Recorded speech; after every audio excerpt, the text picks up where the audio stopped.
Range नाही ना.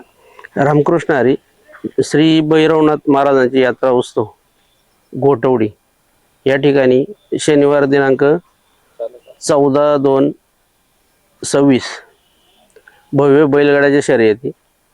तरी मित्रांनो, मी संतोष आणि स्वागत करतो तुमचं आणखीन एका नवीन व्हिडिओमध्ये.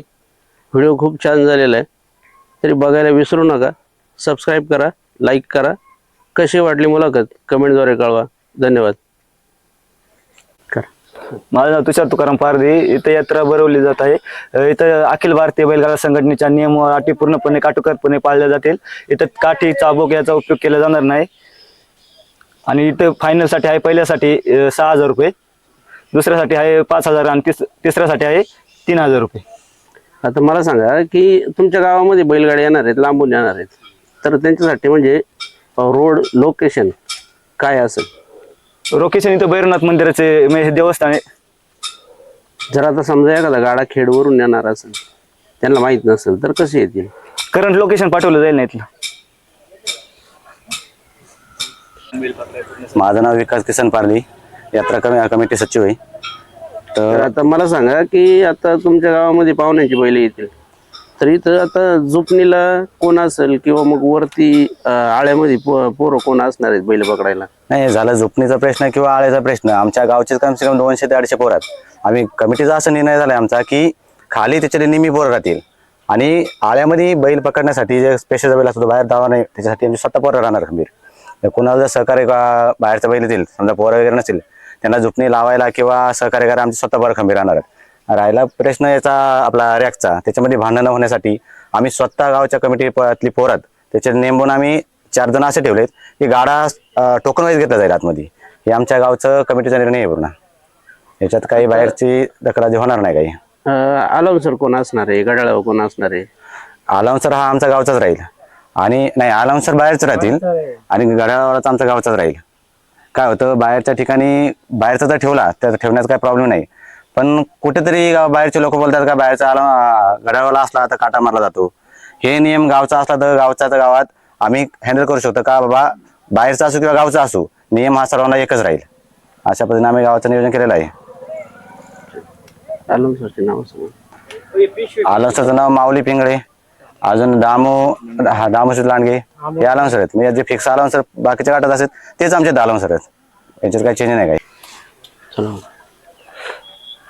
माझं नाव अक्षय दुलाराम पारधी. आपलं जर आता बैलांना जर काही हानी झाली तर याच्यासाठी डॉक्टर वगैरे उपलब्ध आहेत का? हो, उपलब्ध आहेत. एक शंकर दळवी, शैलेश दंद्रे आणि देवेंद्र ववाळ, हे 3 डॉक्टर आम्ही उपलब्ध केलेले आहेत. आणि जर एखाद्या माणसाला जर लागलं तर त्याच्यासाठी काय ॲम्ब्युलन्सचं काही आहे का, काही केलेलं आहे का काही? आपल्या इथं हे आहे, सरकारी दवाखाना आहे, मध्ये गावचा दवाखाना आहे, तो उघडा असतो मध्ये दिवसभर.